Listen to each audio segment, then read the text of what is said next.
students, national takuba topic asli may tensilabani. Class ta noida mapung may kok samlani, jentap may ka atap ina ulap. Dagi losum may ka ko losum lai losum sing simbal wala tak kaya kamre. Atau tak ada di mui sinja may sitin sindaraga wahi amat siya may yana bagi kadang tak ada muna dia mu. Sedih mu. Ko hari ko atap ka. Kamu dah ko ta inap apa bagi ko inap ki. Ko ta unap apa bagi ko inap ku. Ko ta yenap apa bagi ko yenap ke. Ko ta sainap apa bagi ko sainap kai. Ko ta wanap apa bagi ko wanap ko. Ko ta sonap apa bagi ko sonap kau. Ko ta nung apa bagi ko nung kang. Kamu makuk pengen parti kadang menetap ko. Ko atap ka. Ko inap ki. Ko unap ku. Ko yenap ke. Ko sainap kai. Ko wanap ko. Ko sonap kau. Ko nung kang. Sika sama na ko ta saitap tapi saya sumana lon sumai ta ko mahai ke mulai yenu ko langsung apa lagi ko langsung kak.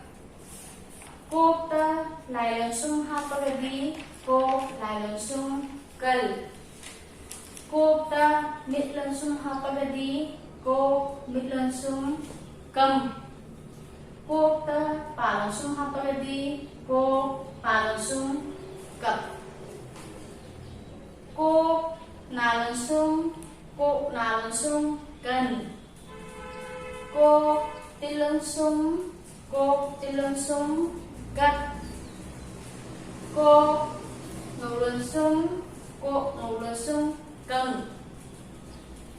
Ko i langsung kai. Panglasa atau ita ada di mayat sinsa punsin naraga wahi ama alikan sedang hage. Demu kakabanan to siko. Ko atap plus ko atap.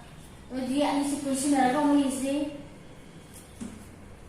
ko atap ka. Ko atap ka. Kakak. Baba na mengisi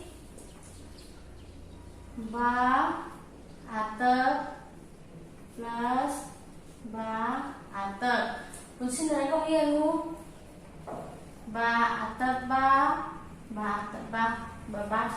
Sikang na ada tahu di langsung may apa kamu wahai kasihan siko sonde mu komla berantem siko ko plus warna plus mit langsung plus lai plus atap. Dan tadi semuanya baru consider lagi sih kok.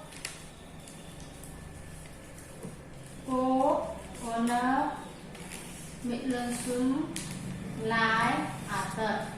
Kumla. Semuanya dari sama ming ibahai data. Atau tadi metana tak kita yenga koma oina sama mga dang iyo. Next, sultan ko yung tama sa ina state to. Santo Bulo, Thank you.